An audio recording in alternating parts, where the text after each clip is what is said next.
Grace nodded, wrapping an arm around her son's shoulders. He was right. Sometimes that spark is a broken-down car and a kind heart. Sometimes it's a mother's dream and a son's courage. Sometimes it's a stranger who sees potential where others see problems. Below them, David was leading a group of local business owners through the space, discussing plans for mentorship programs and expansion opportunities. The center was already becoming what they had hoped, a hub of activity, learning, and growth. "You know what makes me proudest?" Grace asked softly. "Not the building, not the kitchen, not even the programs. It's watching you grow into the man your father always knew you could be. A man who understands that true success isn't just about what you achieve, it's about who you lift up along the way." As winter settled over Oakland, the Sweet Grace Culinary Center hummed with constant activity. The commercial kitchen operated at full capacity, with Grace's catering business expanding to serve corporate clients throughout the Bay Area. But it was the second floor that truly showcased the project's impact. Every evening, the space is filled with different groups: young entrepreneurs developing business plans, community organizations holding meetings, and local artists showcasing their work. One evening in January, Marcus sat in on the Youth Entrepreneurship Program's weekly session. 20 students from local high schools crowded around tables, their excitement palpable as they discussed their business ideas. Among them was his friend Jamal, who had developed a plan for a mobile bike repair service. "The thing is," Jamal explained to the group, "lots of kids in our neighborhood rely on bikes to get around, but there's no repair shop nearby. We could bring the service to them, maybe even teach basic maintenance while we work." David, who had made it a point to attend these sessions whenever possible, listened intently. "Have you considered partnering with the local schools? Maybe offering workshops during lunch breaks?" Jamal's eyes lit up at the suggestion. Marcus watched the exchange with pride, remembering how skeptical Jamal had been just months ago. Now, he was one of the program's most enthusiastic participants. After the session, David asked Marcus to stay behind. They moved to the small office that had been set up in the corner of the community space, where Jennifer Martinez from the foundation was waiting. "We've been watching the progress here," Jennifer began, spreading several documents on the desk. "The results are exceeding our expectations, not just the business success, but the community engagement. We've had inquiries from 3 other cities wanting to implement similar programs." David nodded. "Which is why we wanted to talk to you, Marcus. We're ready to expand the initiative, but we want to do it right. We need someone who understands both the business and community aspects, someone who's lived it." Marcus leaned forward. "What exactly are you suggesting?" "We want you to help design the expansion program," Jennifer explained. "It would mean traveling to other cities during your summer break, working with local communities to adapt this model to their needs. We'd also like you to document the process, create a blueprint for future projects." She gestured to the building behind her. "This center isn't just about cooking, it's about creating jobs, creating businesses, creating hope. Every person who walks through these doors will be both a student and a teacher, because we all have something to give, something to learn." As Grace spoke, Marcus scanned the crowd. He saw his classmates from Oakland Technical, including some who had already signed up for the entrepreneurship program. He saw elderly neighbors who had lived in the community for decades, their faces beaming with approval. He saw young children perched on their parents' shoulders, watching with wide-eyed wonder. When it was his turn to speak, Marcus stepped forward, adjusting his new tie. "People keep asking me what it feels like to be responsible for all this," he said, gesturing to the building. "But the truth is, I just fixed a car. The real story is about what happens when people believe in each other, when they invest in each other's dreams." He continued, gaining confidence with each word. "This center is proof that success doesn't have to mean leaving your community behind. It can mean bringing opportunity home, creating chances for others to rise. That's what my father believed in, and that's what we're building here.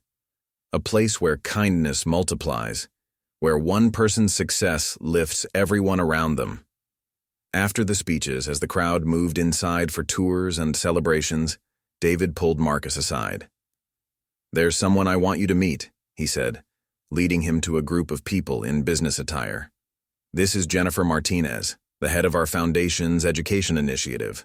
She's been following your involvement in the project." Jennifer stepped forward, shaking Marcus's hand warmly. "I'm impressed with what you've done here," she said.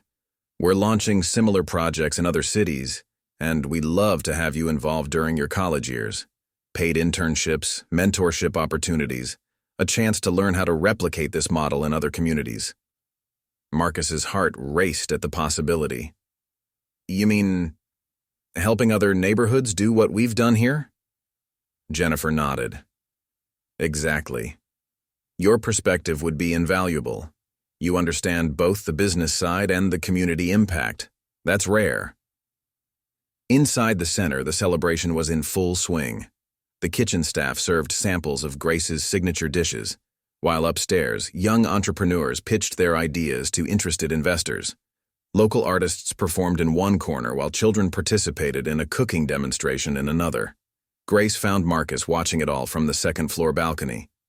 "Penny for your thoughts?" she asked, joining him at the railing. "I was just thinking about Dad," he replied. "Remember how he used to say that every community has everything it needs to thrive. It just needs the right spark?" "I've been thinking," Marcus said, "about what happens next. After I graduate." David raised an eyebrow.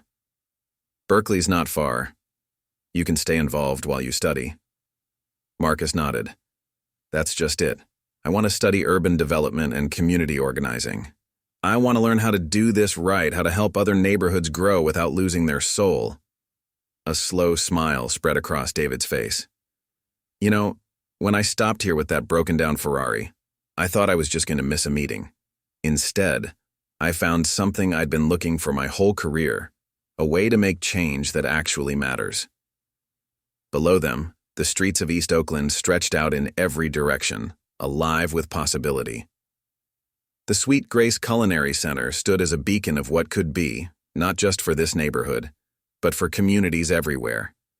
The challenges weren't over, but now they faced them together as a community united in purpose. The grand opening of the Sweet Grace Culinary Center was scheduled for a crisp Saturday morning in early December. Grace had been up since dawn, directing her newly trained staff as they prepared for the celebration. The commercial kitchen gleamed with stainless steel and possibility, while upstairs, the community space had been transformed into an elegant venue for the day's events. Marcus stood in front of his mirror, adjusting the tie his uncle had given him for the occasion. His hands trembled slightly as he practiced the speech he would give later. A soft knock at his door interrupted his rehearsal. "Baby?" Grace called. "Someone's here to see you." Marcus opened the door to find David Chen standing in their small living room, holding a garment bag. "I hope I'm not too early," David said, "but I thought you might want to wear this today." He unzipped the bag to reveal a beautifully tailored charcoal gray suit. "Mr. Chen, I can't," Marcus started, but David held up a hand. "Consider it an investment in East Oakland's future business leader," he said with a smile. "Besides, you're speaking to the press today. You should look the part." As Marcus changed into the suit, he could hear the apartment filling with voices. Uncle Ray had arrived with his tools to do one final check of the kitchen equipment. Tommy and his crew were gathering outside, their families in tow.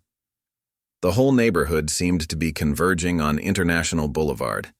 The transformation of the building was complete, but it was more than just physical changes. The walls now displayed artwork from local artists, telling stories of the community's history and hopes. The kitchen staff, trained under Grace's watchful eye, moved with confidence through their stations. Upstairs, the community space buzzed with energy as young entrepreneurs set up displays of their business plans and products. At 10 o'clock, a crowd had gathered outside the building. News vans lined the street, and local officials mingled with community members. Grace stood at the entrance, resplendent in a royal blue dress, her eyes shining with pride and unshed tears. Marcus took his place beside his mother, David standing on her other side. The ribbon-cutting ceremony began with words from the mayor, but it was Grace's speech that captured everyone's attention. 6 months ago, she began, her voice clear and strong, my son helped a stranger with a broken-down car. That simple act of kindness opened a door, but what we've built here is about more than opportunity.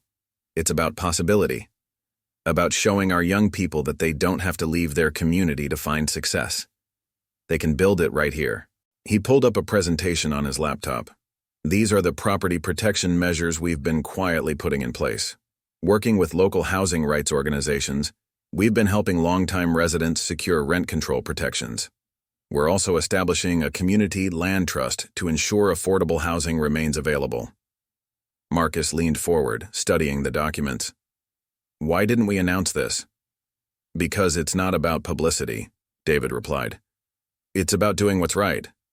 Your mother taught me that, actually. She insisted we think about protecting the community before we even broke ground. Later that evening, Grace hosted an emergency community meeting in the nearly finished second-floor space. The room was packed, tension thick in the air as neighbors voiced their concerns. Grace stood at the front, her catering uniform still on from a day's work. I know you're scared, she began, her voice steady. I am too. Change is always frightening. But this isn't about pushing anyone out. This is about lifting us all up together. She outlined the protection measures David had shown Marcus, but more importantly, she shared her vision.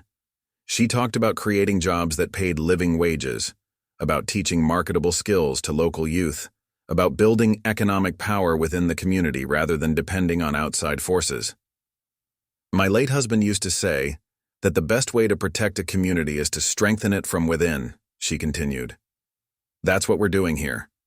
Every person who learns to cook in our kitchen, every young entrepreneur who develops their business plan in our workspace, every artist who displays their work on our walls, they're building their future right here in East Oakland.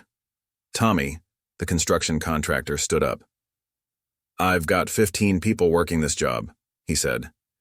10 of them are from the neighborhood. 3 were unemployed before this. Now they're learning skills they can use anywhere. Others began sharing their stories. A young woman spoke about the catering training program she'd joined. A high school student described his business plan for a local delivery service. An elderly resident talked about how the community garden across the street had given her a sense of purpose. Marcus watched in awe as the mood in the room gradually shifted from fear to cautious hope. He realized that what they were building was more than just a business or a community center. It was a model for community-led development. David, who had been sitting quietly in the back, finally stood. I grew up in a neighborhood like this one, he said, his voice soft but carrying. When development came, we weren't ready. We didn't have a voice. That's why this project is different. It's not my project, it's yours. You're not just beneficiaries, you're partners. He explained how profits from the culinary center would be partially reinvested in community programs, how local residents would have priority for jobs and training, how the foundation was establishing a microloan program for neighborhood entrepreneurs. After the meeting, as people lingered in small groups discussing what they'd heard, Marcus found himself on the roof with David. The sun was setting over the bay, painting the sky in brilliant oranges and pinks. Marcus's eyebrows shot up. They named it after us? After you, David corrected. My name's just there because of the foundation. This is your legacy, Marcus. You and your mother's. All because you stopped to help a stranger with his car. Looking out over the neighborhood, Marcus could see porch lights twinkling like stars, each one representing a family, a story, a potential for change. The weight of responsibility still pressed on his shoulders, but now it felt less like a burden and more like a purpose. As November approached, the transformation of the Sweet Grace Culinary Center was nearly complete, but with progress came unexpected challenges. The morning headline in the Oakland Tribune caught everyone off guard. Tech billionaires, Oakland project gentrification in disguise? The article questioned David Chen's motives, suggesting the development might be the first step in pushing out longtime residents. Marcus found the newspaper on their kitchen table, his mother already awake and reading it with a frown creasing her forehead. "They didn't even try to talk to us," she said, pushing the paper aside. "Not one word about how we're hiring local, training our own people." The article had sparked debate throughout the neighborhood. At school, Marcus overheard heated discussions in the hallways. Some students defended the project, pointing to the jobs and opportunities being created. Others expressed fears about rising rents and changing neighborhood dynamics. During lunch, Marcus's best friend Jamal pulled him aside. "Man, my uncle's worried. Says once this place opens, property value's gonna rise. And next thing you know, we're all priced out. That true?" Marcus felt his stomach knot. He hadn't considered this angle.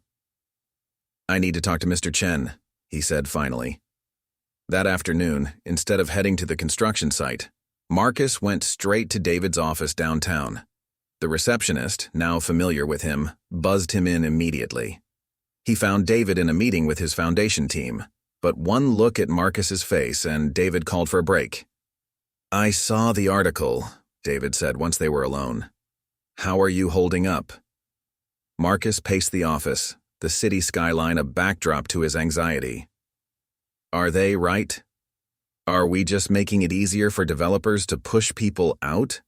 David was quiet for a moment, watching Marcus. "Sit down," he said finally. "There's something I need to show you." "My James would have loved this," she said one evening, as she and Marcus sat reviewing plans for the community space. "He always said our neighborhood needed a heart, a place where people could come together, learn, grow." Marcus looked up from his homework, spread across architectural drawings of the second floor. "Dad would be proud of you, Mom. You're not just building a business, you're building community." Grace smiled, though her eyes glistened.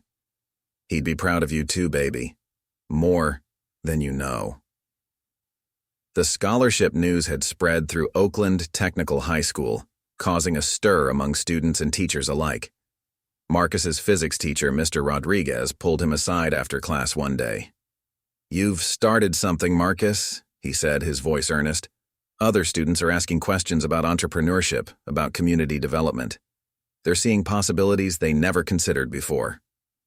It wasn't all smooth sailing, though. The weight of expectations sometimes felt crushing. Marcus overheard whispers in the hallways at school, caught sideways glances from people wondering if this was all too good to be true. Some nights he lay awake wondering if they were right. One such evening, unable to sleep, Marcus walked to the construction site. The street was quiet, but light spilled from the second-floor windows where David was working late, reviewing progress with the project managers. Marcus used his new key to let himself in, climbing the stairs to the community space. David looked up as he entered. "Couldn't sleep?" Marcus shook his head, moving to stand by the windows. "Sometimes I wonder if I'm ready for all this. What if I let everyone down?" David was quiet for a moment, joining Marcus at the window. "You know what imposter syndrome is? The feeling that you don't deserve your success? That you're fooling everyone?" Marcus nodded. "We learned about it in psychology class." "I felt it for years," David admitted. "Still do sometimes. But here's what I've learned. That feeling? It's proof that you care. It means you understand the responsibility that comes with opportunity." He turned to face Marcus fully. "When I was your age, someone took a chance on me too. A teacher who saw past my broken English and secondhand clothes, who helped me get into a program that eventually led to Stanford. She believed in me before I believed in myself." Marcus absorbed this, thinking about all the people who were now part of this growing vision. Tommy's construction crew learning new skills, local kids attending Grace's cooking classes, neighbors fixing up their properties, artists bringing color to the streets. "It's not just about us anymore, is it?" he said quietly. David smiled. "It never was. That's what makes it important." He paused, checking his phone. "By the way, the first meeting of the Youth Entrepreneurship Program is next week. 20 students already signed up, all from the neighborhood. They're calling it the Thompson-Chen Initiative." "Why?" he finally managed. "I just fixed your car." David's expression softened. No, Marcus, you showed me something I needed to see.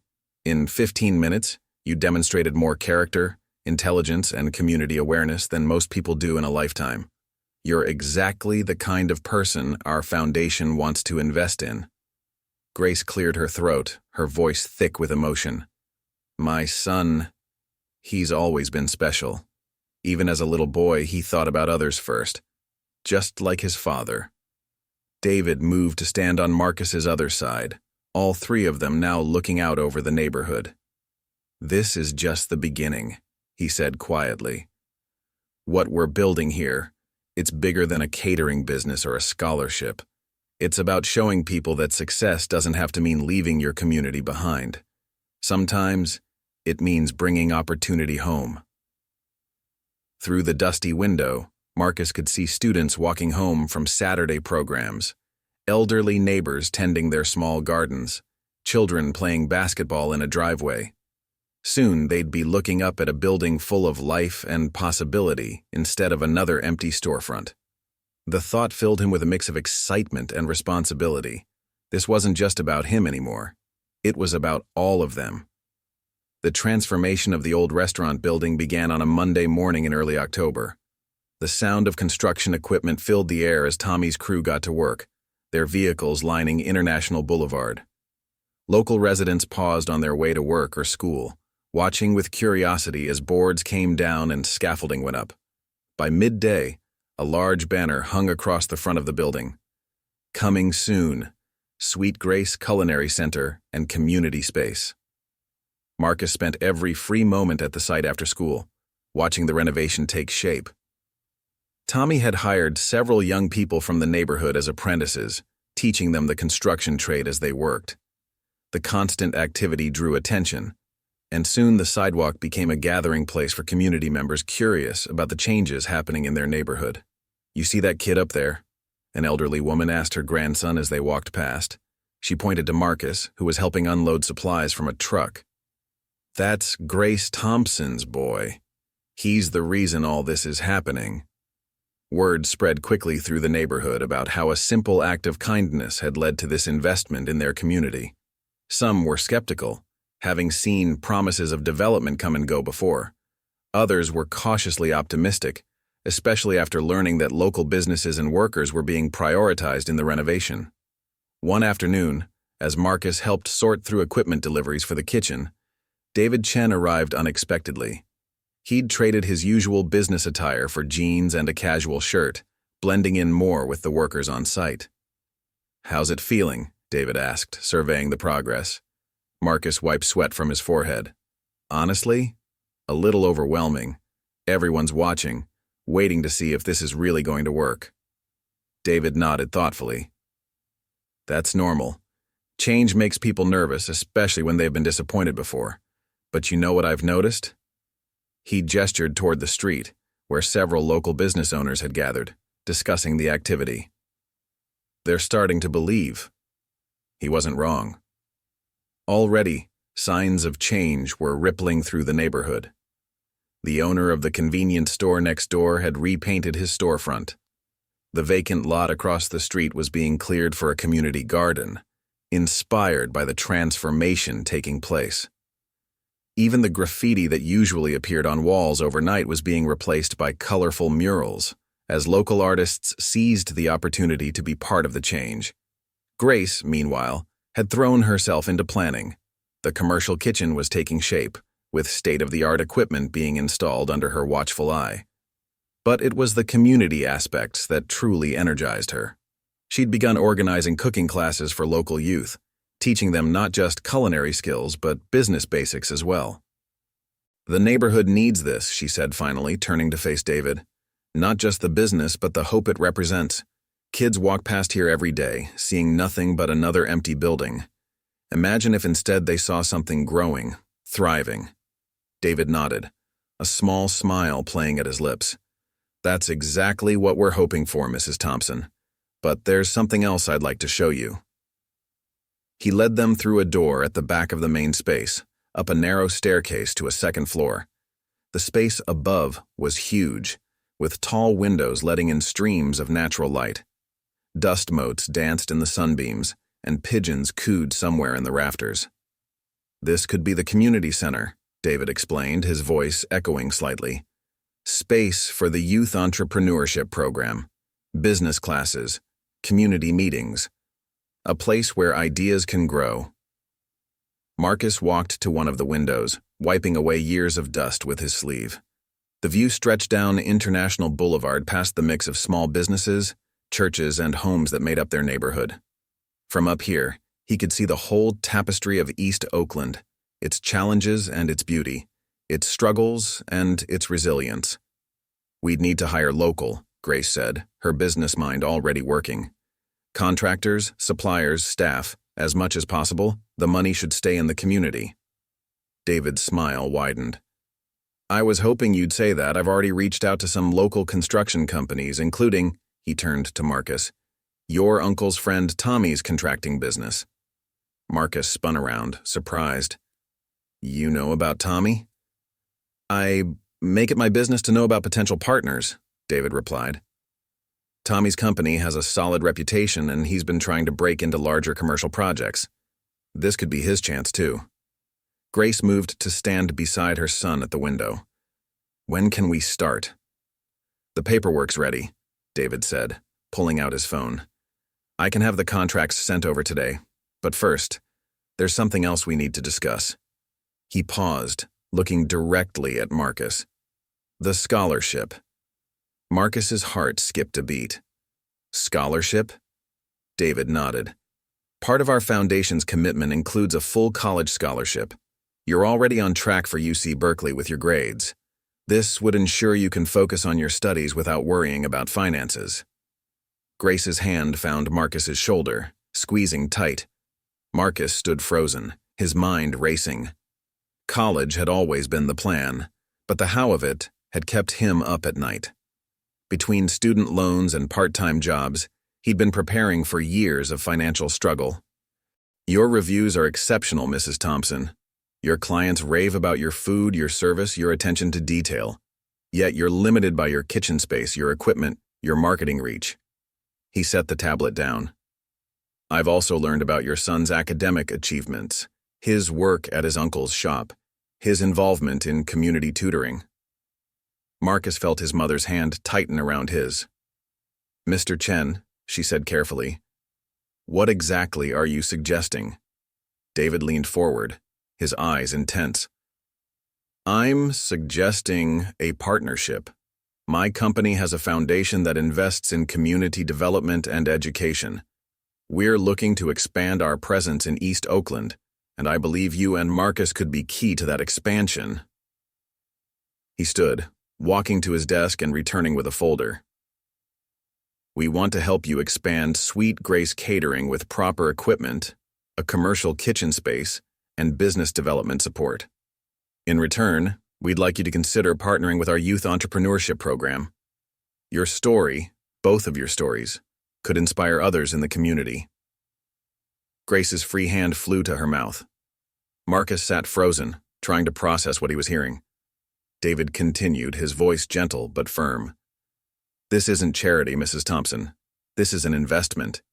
In your business, in your community, and in your son's future. All I'm asking is that you consider it." As the sun began to set outside the wide windows, casting the bay in shades of gold and purple, Marcus and his mother sat in David Chen's office, facing an opportunity that could change not just their lives, but potentially their entire community. The folder on the coffee table between them held more than just business proposals. It held possibilities neither of them had dared to imagine just hours before. The morning sun had barely crept over the Oakland Hills when Grace Thompson made her decision.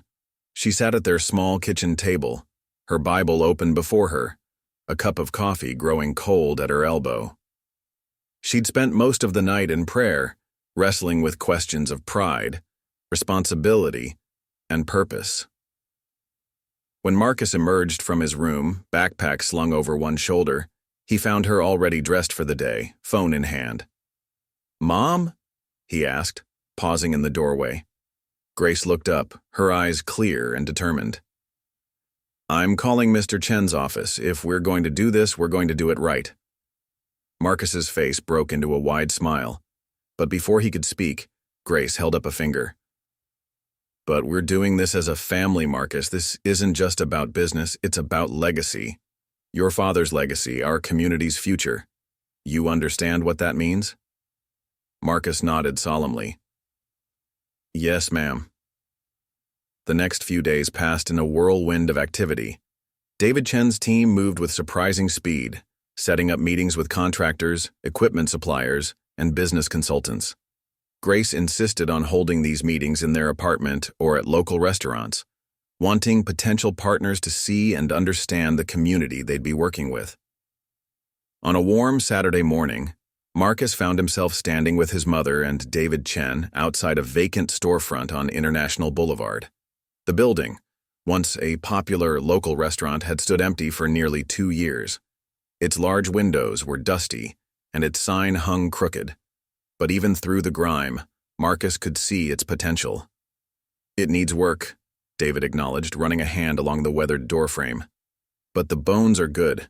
High ceilings, proper ventilation system, loading dock in the back. With some renovation, this could be exactly what Sweet Grace Catering needs.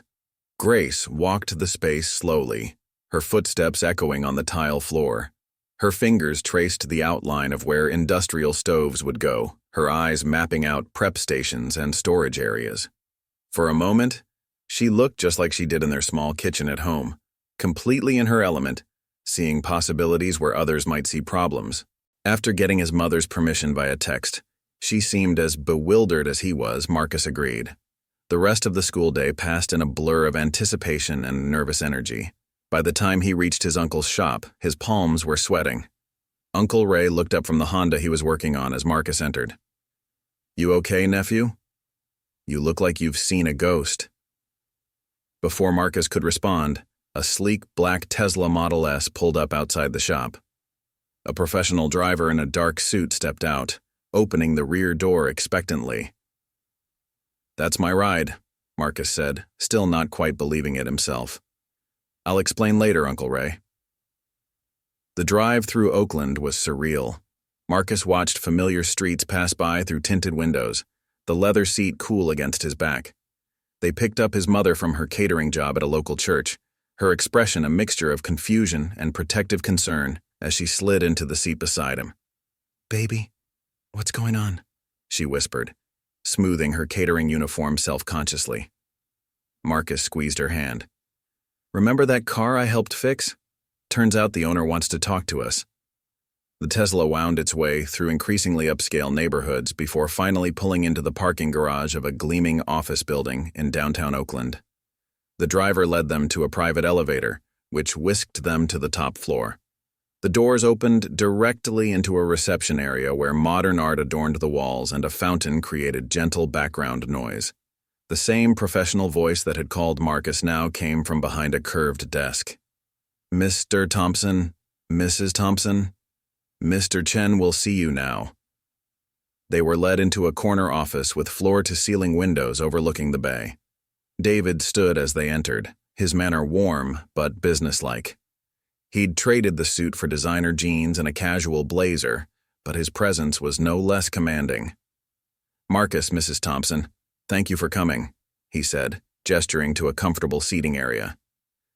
"I hope you'll forgive the mysterious invitation, but I wanted to discuss something important with you both." Grace sat straight-backed on the edge of the sofa, her hand still gripping Marcus's. "Mr. Chen, while we appreciate the invitation, I'm afraid I don't understand why we're here." David sat across from them, his expression thoughtful. 3 days ago, your son helped me when my car broke down. He could have walked past, like everyone else did. Instead, he stopped, fixed my car, and refused payment." He paused, his gaze moving between them. "But what really struck me was how he talked about his community, about your catering business, Mrs. Thompson. It made me curious." He reached for a tablet on the coffee table, tapping it a few times before turning it toward them. On the screen was Sweet Grace Catering's Facebook page, along with what appeared to be financial projections and business plans. "This isn't charity, Mrs. Thompson. This is an investment in your business, in your community, and in your son's future. All I'm asking is that you consider it. As the sun began to set outside the wide windows, casting the bay in shades of gold and purple, Marcus and his mother sat in David Chen's office, facing an opportunity that could change not just their lives, but potentially their entire community. The folder on the coffee table between them held more than just business proposals. It held possibilities neither of them had dared to imagine just hours before. What Marcus didn't know was that at that very moment, in a sleek office building overlooking San Francisco Bay, David Chen sat at his desk long after his board meeting had ended, staring at his computer screen. On it was an open browser window showing the Facebook page for Sweet Grace Catering, and beside it, a preliminary background check on one Marcus Thompson, high school junior honor student and, as David was discovering, something of a quiet force in his community. 3 days after the incident with the Ferrari, Marcus sat at his usual spot in Oakland Technical's library during lunch break. His physics textbook lay open before him, but his mind kept drifting to the stack of bills he'd seen his mother sorting through the night before. The worried crease between her eyebrows had grown deeper lately, especially after the ancient oven in their kitchen had started making ominous clicking sounds. The vibration of his phone against the table startled him from his thoughts. An unknown number flashed on the screen. Marcus hesitated before answering. Spam calls were common these days. "Hello, is this Marcus Thompson?" A professional-sounding woman's voice came through the speaker. "Yes, this is Marcus," he replied cautiously. "I'm calling from Mr. David Chen's office. He'd like to meet with you this afternoon if possible. A car can pick you up after school." Marcus's heart skipped a beat. David Chen, the man with the Ferrari. I help my mom with catering on Thursdays," he stammered. "Mr. Chen is aware of your commitment to Sweet Grace Catering," the woman replied smoothly. "He'd like to meet with both you and your mother, actually. The car can pick you up from your uncle's shop and then collect your mother from her current catering location." Marcus's mind raced. How did they know about his uncle's shop? About his mother's schedule? "Can I ask what this is about?" "Mr. Chen prefers to discuss that in person." "Will 4:30 work for you and your mother?" Uncle Ray looked up from the Honda he was working on as Marcus entered. "You okay, nephew? You look like you've seen a ghost." Before Marcus could respond, a sleek black Tesla Model S pulled up outside the shop. A professional driver in a dark suit stepped out, opening the rear door expectantly. "That's my ride," Marcus said, still not quite believing it himself. "I'll explain later, Uncle Ray." The drive through Oakland was surreal. Marcus watched familiar streets pass by through tinted windows, the leather seat cool against his back. They picked up his mother from her catering job at a local church, her expression a mixture of confusion and protective concern as she slid into the seat beside him. "Baby, what's going on?" she whispered, smoothing her catering uniform self-consciously. Marcus squeezed her hand. "Remember that car I helped fix? Turns out the owner wants to talk to us." The Tesla wound its way through increasingly upscale neighborhoods, before finally pulling into the parking garage of a gleaming office building in downtown Oakland. The driver led them to a private elevator, which whisked them to the top floor. The doors opened directly into a reception area where modern art adorned the walls and a fountain created gentle background noise. The same professional voice that had called Marcus now came from behind a curved desk. "Mr. Thompson, Mrs. Thompson, Mr. Chen will see you now." They were led into a corner office with floor-to-ceiling windows overlooking the bay. David stood as they entered, his manner warm but businesslike. He'd traded the suit for designer jeans and a casual blazer, but his presence was no less commanding. "Marcus, Mrs. Thompson, thank you for coming," he said, gesturing to a comfortable seating area. "I hope you'll forgive the mysterious invitation, but I wanted to discuss something important with you both." Grace sat straight-backed on the edge of the sofa, her hand still gripping Marcus's. "Mr. Chen, while we appreciate the invitation, I'm afraid I don't understand why we're here." David sat across from them, his expression thoughtful. 3 days ago, your son helped me when my car broke down. He could have walked past like everyone else did. Instead, he stopped, fixed my car, and refused payment. He paused, his gaze moving between them. But what really struck me was how he talked about his community, about your catering business, Mrs. Thompson. It made me curious. He reached for a tablet on the coffee table, tapping it a few times before turning it toward them. On the screen was Sweet Grace Catering's Facebook page, along with what appeared to be financial projections and business plans. Your reviews are exceptional, Mrs. Thompson. Your clients rave about your food, your service, your attention to detail. Yet you're limited by your kitchen space, your equipment, your marketing reach. He set the tablet down. I've also learned about your son's academic achievements, his work at his uncle's shop, his involvement in community tutoring. Marcus felt his mother's hand tighten around his. Mr. Chen, she said carefully, what exactly are you suggesting? David leaned forward, his eyes intense. I'm suggesting a partnership. My company has a foundation that invests in community development and education. We're looking to expand our presence in East Oakland, and I believe you and Marcus could be key to that expansion. He stood, walking to his desk and returning with a folder. We want to help you expand Sweet Grace Catering with proper equipment, a commercial kitchen space, and business development support. In return, we'd like you to consider partnering with our youth entrepreneurship program. Your story, both of your stories, could inspire others in the community. Grace's free hand flew to her mouth. Marcus sat frozen, trying to process what he was hearing. David continued, his voice gentle but firm. That evening, as Marcus helped his mother prep for a weekend church function, he didn't mention the incident with the Ferrari. It seemed too random, too disconnected from their daily reality of careful budgeting and hard work.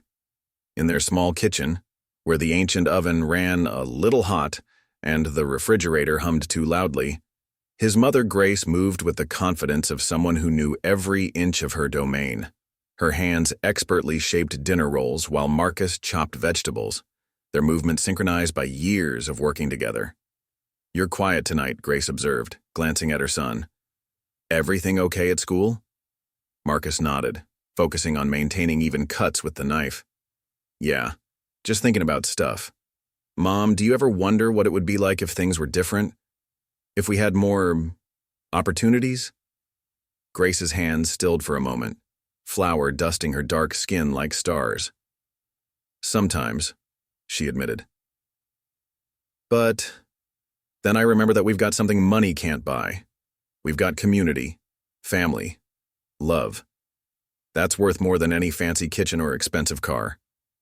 Preparing and narrating this story took us a lot of time. So if you are enjoying it, subscribe to our channel. It means a lot to us.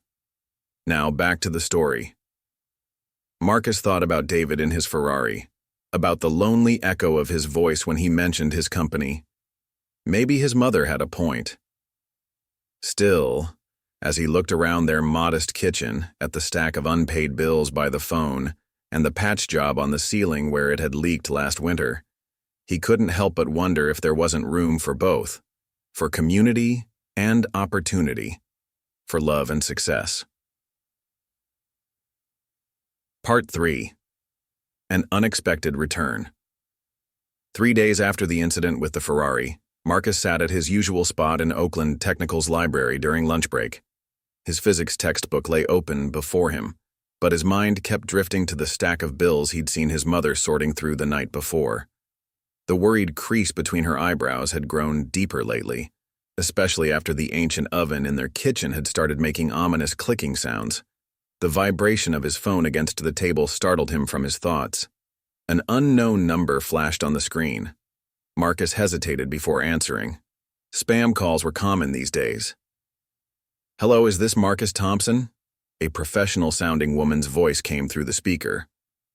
Yes, this is Marcus, he replied cautiously. I'm calling from Mr. David Chen's office. He'd like to meet with you this afternoon if possible. A car can pick you up after school. Marcus's heart skipped a beat. David Chen, the man with the Ferrari.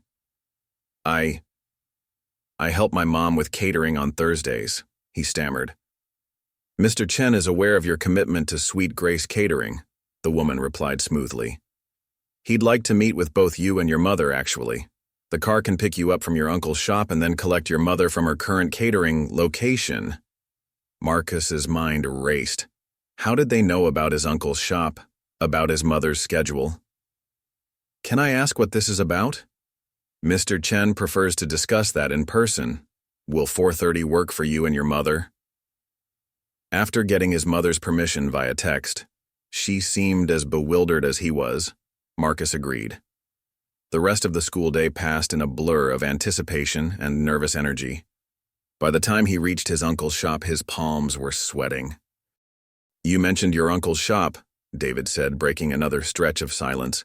You work there often? Marcus smiled, his hands never stopping their work. Every weekend and most afternoons when Mom doesn't need help with her catering. Uncle Ray says I have a gift for it, but really I just pay attention. He paused, tightening a connection. Besides, in this neighborhood, knowing how to fix things is important. Not everyone can afford to take their car to the dealer every time something goes wrong. David's expression shifted slightly at these words, his eyes scanning the neighborhood with new understanding. The worn buildings and patched roads told one story, but the sounds of children playing, music drifting from open windows, and the smell of home-cooked meals told another. Your mother runs a catering business? David asked, genuine interest creeping into his voice. Marcus carefully poured the coolant into the reservoir as he spoke. Yeah, Sweet Grace Catering. Named after my grandmother. Mom started it in our kitchen 5 years ago after the hospital where she worked laid off half the staff. Now she cooks for small events, church functions, stuff like that. She's amazing at it, but he trailed off, realizing he might be sharing too much. But what? David prompted, sensing there was more to the story. Marcus secured the coolant cap before responding. But it's hard to expand without capital, you know. She could do so much more if she had the right equipment, a proper commercial kitchen. She's got the talent and the drive, just not the resources. He straightened up, wiping his hands on a shop rag. Anyway, you should be good to go now. Just take it easy on the engine and get it to a proper mechanic when you can. David reached for his wallet again, but Marcus shook his head firmly. I told you, it's no charge. Just, maybe remember that not everything in East Oakland is what it seems from the outside. Something in Marcus's words seemed to strike a chord with David. He stood there for a moment, keys in hand, studying the young man before him. In his world of venture capital and tech startups, everyone always wanted something. Every interaction was a transaction, every relationship a potential deal. Yet here was this teenager, who had just saved him from missing a crucial meeting, refusing any payment. Thank you, Marcus, David said finally, his tone carrying more weight than a simple expression of gratitude. You've given me a lot to think about. As David climbed into his car, the engine purring to life without issue, Marcus shouldered his backpack and prepared to continue his walk home. What he didn't notice was David watching him in the rearview mirror, or the way the tech CEO's fingers drummed thoughtfully on his steering wheel before pulling away. He straightened up, meeting David's surprised gaze. There's an auto parts store about 3 blocks from here. I can help you get what you need to at least get to your meeting. It won't be a permanent fix, but it'll get you there. David checked his watch, conflict evident on his face. The meeting waiting for him in San Francisco could reshape the future of his tech company. Yet here he was, stranded in East Oakland, being offered help by a teenager who seemed to know more about his $250,000 car than he did. I'll pay you, of course, David said, reaching for his wallet. Marcus held up his hand, shaking his head. No need. My uncle always says knowledge is meant to be shared. Besides, this neighborhood gets a bad rap. People should know we look out for each other here. Something in David's expression shifted. Surprise, certainly, but also something deeper. He studied Marcus with newfound interest as the boy shouldered his backpack. The parts store this way, Marcus said, gesturing down the street. I'm Marcus, by the way. Marcus Thompson. As they walked, David couldn't help but notice how Marcus greeted nearly everyone they passed. The elderly woman sweeping her stoop, the kids playing basketball in a driveway, the tired-looking man closing up his corner store. Each greeting was met with a warm response, revealing threads of community woven into what many outsiders saw as just another rough neighborhood. What Marcus didn't know was that David Chen wasn't just any businessman in a fancy car. He was the CEO of one of Silicon Valley's fastest-growing tech companies, and he had built his fortune by seeing potential where others saw problems. As he watched Marcus confidently navigate the aisles of the auto parts store, explaining the temporary repair with the patience of a seasoned teacher, the gears in David's mind began to turn. Neither of them could have guessed that this chance encounter, sparked by a simple coolant leak, would set in motion events that would change not just their lives, but the entire landscape of East Oakland. Sometimes the biggest transformations start with the smallest acts of kindness, and Marcus Thompson's decision to stop and help a stranger was about to ripple out in ways he could never have imagined. The walk back to David's Ferrari was filled with the kind of awkward silence that emerges when two people from vastly different worlds suddenly find themselves thrown together. Marcus carried the replacement coolant hose and fresh coolant, while David walked beside him, occasionally glancing at his phone even though he knew it was dead. The late afternoon sun cast their shadows long against the sidewalk, a visual reminder of the distance between their lives. "So, what kind of meeting are you heading to?" Marcus asked, more to break the silence than out of genuine curiosity. He'd noticed David's custom-made suit, the platinum watch on his wrist, and the way he carried himself, like someone used to being in charge. David hesitated before answering, as if weighing how much to share. "It's a board meeting. My company is planning to expand, and today's discussion could determine a lot of people's futures." Marcus nodded, processing this information as they approached the car. He set down the parts and got to work, his movements precise and methodical. David watched with growing interest as Marcus's hands moved confidently through the engine compartment, removing the damaged hose and replacing it with practiced ease. Imagine walking home from school on a scorching summer afternoon, your backpack heavy with textbooks when you spot a sleek Ferrari pulled over on the side of the road. Behind the wheel sits one of the most successful tech entrepreneurs in Silicon Valley, though you don't know it yet. Most people would keep walking, especially in this part of Oakland. But what if you stopped? What if that one decision to help a stranger changed not just your life, but the lives of your entire community? This is the story of Marcus Thompson, a 16-year-old boy whose simple act of kindness triggered a chain of events that would transform his neighborhood forever. Before we jump back in, tell us where you're tuning in from. And if this story touches you, make sure you're subscribed because tomorrow I've saved something extra special for you. The late afternoon sun cast long shadows across the cracked sidewalks of East Oakland, where Marcus Thompson trudged home from another long day at Oakland Technical High School. His worn sneakers scuffed against the concrete as he adjusted his backpack, heavy with advanced placement textbooks. Despite the weight, he walked with purpose, his mind already on the evening ahead, helping his mother with her catering business before diving into his physics homework. The sound of an engine sputtering broke through his thoughts. Marcus looked up to see a Ferrari 488 GTB, its gleaming red paint job looking completely out of place against the backdrop of weathered buildings and corner stores. The car lurched forward once, twice, then died completely, coasting to a stop near the curb. Behind the wheel, a man in an impeccably tailored suit gripped his steering wheel in frustration. Through the tinted windows, Marcus could see him repeatedly turning the key, each attempt meeting with silence. Most people in the neighborhood would have kept walking. Luxury cars in this part of town usually meant trouble. But something made Marcus pause. He approached cautiously, noting how the man's shoulders tensed as he neared the driver's side window. The window hummed down halfway, revealing a middle-aged Asian man whose composed expression couldn't quite hide his anxiety. "Car trouble?" Marcus asked, keeping his distance but maintaining eye contact. The man hesitated before responding, his accent slight but noticeable. "Yes. It just died. I've got a crucial meeting in 20 minutes, and my phone's dead. I don't suppose you know anything about cars?" Marcus smiled, thinking of the countless hours he'd spent helping his uncle in his auto repair shop. "Actually, I do. Mind if I take a look?" The man, who introduced himself simply as David, popped the hood. Marcus set his backpack down carefully and began examining the engine compartment with practiced eyes.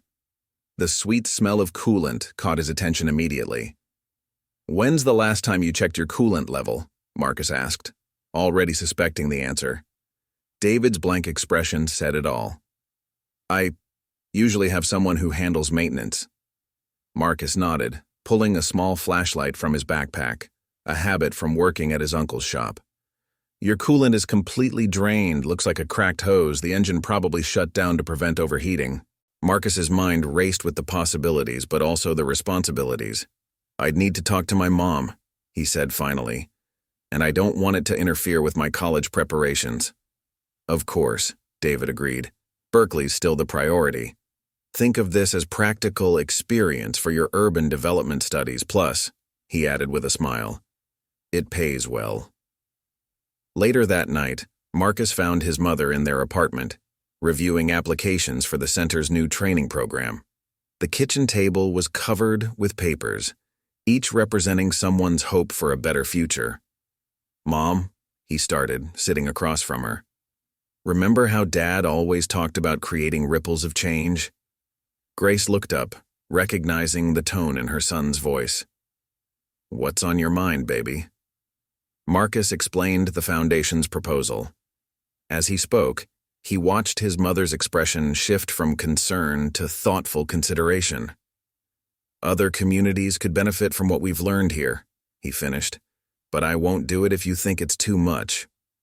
Grace was quiet for a moment, arranging the applications into neat piles. "You know what I see every day at the center?" she asked finally. "I see people walking taller, dreaming bigger. Not just the young ones in the programs, but their parents, their grandparents. They're proud of what's happening here, proud to be part of it." She reached across the table, taking Marcus's hand. "Your father believed that real change happens when communities lift themselves up. If you can help other neighborhoods do what we've done here, well, that would be a beautiful thing." The next morning, Marcus arrived at the center early. The sun was just rising, painting the sky in soft pinks and oranges. He found Tommy in the parking lot, teaching one of his younger workers how to operate a new piece of equipment they'd need for their next project, the renovation of a nearby community center. "Heard about the foundation's offer," Tommy said as Marcus approached. "You gonna do it?" Marcus leaned against Tommy's truck. "Thinking about it, it's a big responsibility." Tommy straightened up, wiping his hands on his work pants. "You know what I've learned from this project? Sometimes the biggest responsibility is sharing what you know. Look at my crew. Half of them had never worked construction before. Now they're skilled tradesmen, teaching others. That's how change spreads." Inside the center, the morning crew was preparing for another busy day. The kitchen staff, led by Grace's newly promoted head chef, a former hospital cafeteria worker she'd trained herself, moved with practiced efficiency. Upstairs, a group of artists was setting up for an exhibition featuring local talent. Marcus paused at the window, looking out over the neighborhood. The changes were visible now. Fresh paint on nearby buildings, new businesses opening, streets cleaned and maintained. But more importantly, there was a sense of possibility in the air, a feeling that this was just the beginning. His phone buzzed with a text from David.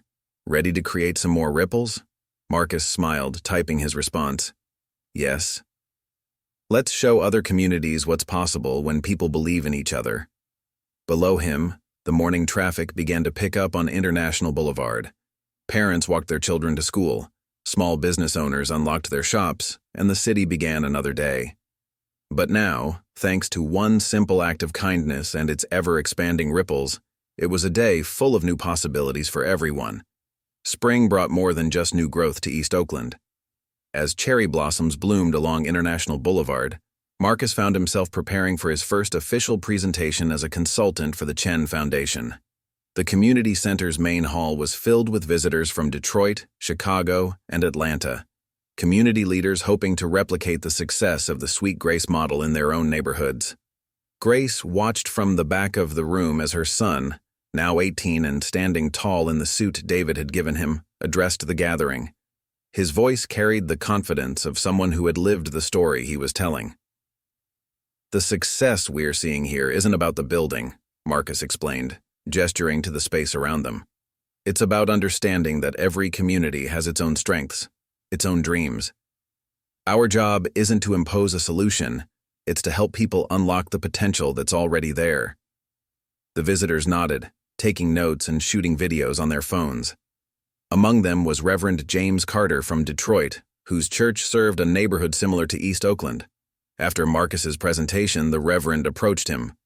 "Young man," he said, his deep voice filled with emotion, "you've given us hope. We've had developers come through our neighborhood before, making big promises. But this is different.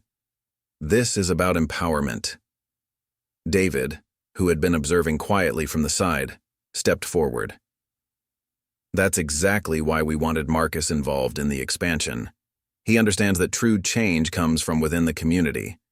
The meeting continued throughout the day, with Grace's catering team providing lunch, a showcase of their training program's success. The kitchen staff, now expanded to 15 full-time employees, served dishes that represented Oakland's diverse cultural heritage. During the lunch break, Marcus found a quiet moment with his mother in her office. The space, though small, reflected the journey they'd been on. Photos of the construction process, the opening ceremony, and various community events lined the walls. Pride of place was given to a picture of Marcus's father at a community rally years ago. "Dad would love seeing all these people here," Marcus said, studying the photo. "Learning from what we've built." Grace squeezed his shoulder. "He does see it, baby. Through you." She paused, pulling an envelope from her desk. "This came today. From Berkeley." Marcus's heart skipped a beat as he took the envelope. He'd been so busy with the center and the expansion plans that he'd almost forgotten about college acceptance letters. With trembling fingers, he opened it. "I got in," he whispered. Then louder, "Mom, I got in. Full scholarship." Grace pulled him into a tight hug, tears flowing freely. "Of course you did. You've shown them exactly who you are and what you can do." The news spread quickly through the center. By afternoon, when the visitors gathered for a final discussion session, everyone knew. David used it as a perfect example in his closing remarks. "What we're creating here is a cycle of success," he explained. "Marcus will study urban development at Berkeley, bringing back new knowledge to help this community grow further. Meanwhile, he'll help other communities start their own cycles of positive change." That evening, after the visitors had departed with plans and promises of future collaboration, the community gathered for an impromptu celebration. The second-floor space transformed into a party venue, with music, food, and laughter filling the air. Jamal, whose bike repair business was now operating out of a converted shipping container in the center's parking lot, raised a toast with his soda. "To Marcus Thompson, from fixing cars to fixing communities." The crowd cheered, but Marcus shook his head modestly. "This isn't about me," he insisted. "It's about all of us. Look around. Every person in this room has contributed to what we've built here." He was right. Tommy's construction crew had grown to 30 full-time employees, all locally hired and trained. The youth entrepreneurship program had launched 12 new small businesses in the neighborhood. The community garden across the street was flourishing, providing fresh produce for both the culinary center and local families. David pulled Marcus aside as the celebration continued. "I have something to show you," he said, leading him to the office. On the computer screen was a map of the United States, with points marked in several cities. "These are the first wave of expansion sites," David explained. "Communities that have committed to implementing the program. We'll need you to visit each one this summer, help them understand how to adapt the model to their specific needs." Marcus studied the map, his mind already racing with possibilities. "Each community will need something different," he said thoughtfully. "What worked here might need adjusting there." "Exactly," David nodded. That's why you're perfect for this role. You understand that this isn't about copying and pasting, it's about inspiring and empowering. Later that night, as the party wound down, Marcus found himself on the roof again. The city lights sparkled below, and in the distance, the bay reflected the moon's gentle glow. He could hear the fading sounds of music and laughter from below, the voices of his community celebrating not just his success but their collective achievement. His phone buzzed with a text from Jennifer at the foundation. "Detroit team wants to start planning next month. Ready for your first consulting trip?"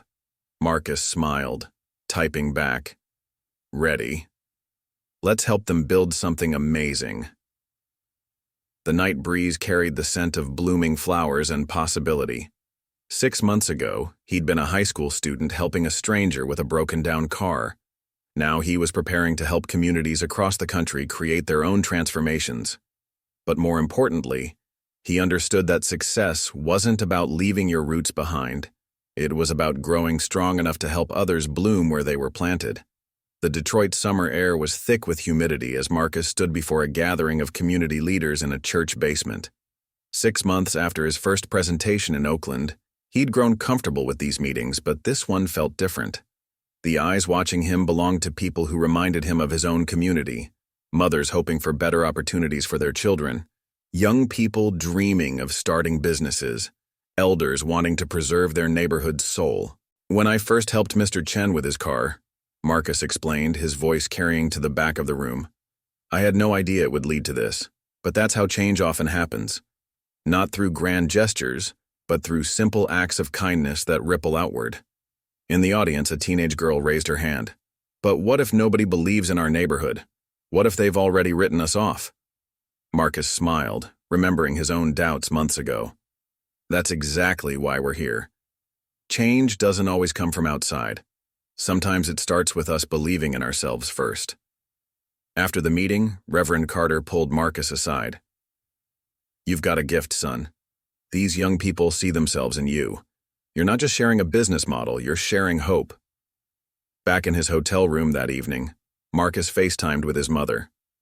Grace's face filled the screen, the familiar kitchen of the Sweet Grace Culinary Center visible behind her. "How did it go today, baby?" she asked, wiping her hands on her apron. "Good, I think. Different from the other cities. These people remind me so much of us, Mom. Same struggles, same dreams." He paused, collecting his thoughts. "Remember how scared we were at first, wondering if we could really do this?" Grace nodded, her expression softening. "And now look at us. The center's training its 100th student next week. Jamal's bike business is opening a second location. Tommy's crew is working on their 3rd renovation project. That's what I want to show them here," Marcus said earnestly. "That it's possible. That one opportunity can spark a whole movement."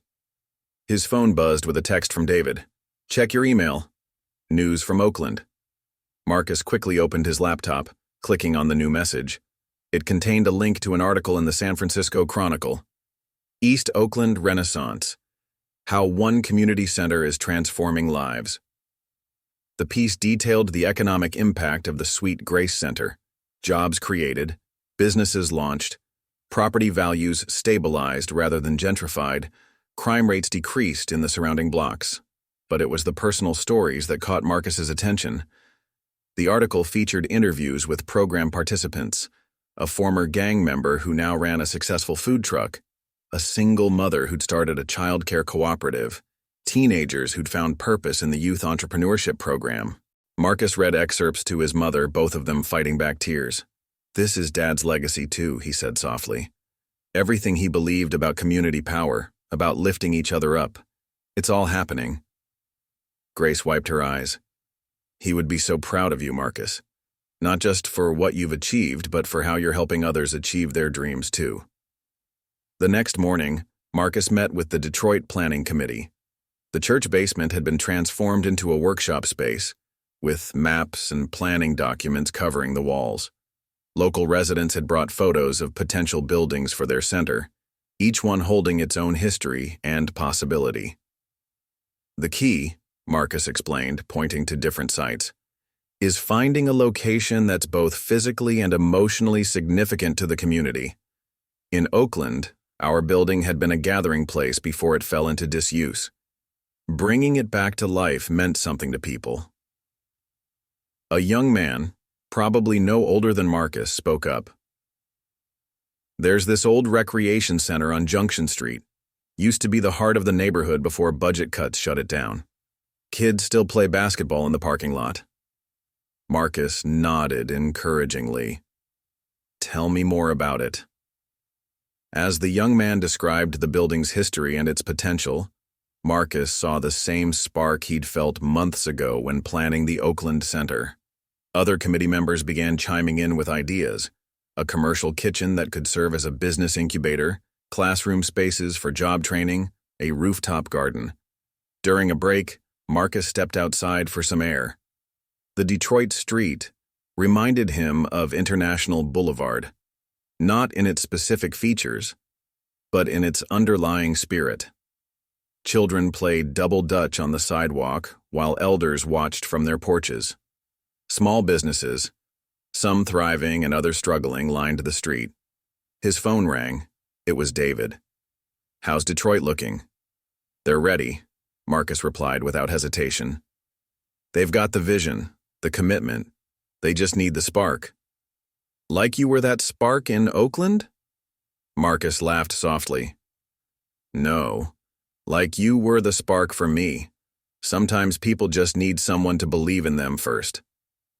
That evening, as Marcus packed for his flight home, he received another text, this time from Jennifer at the foundation.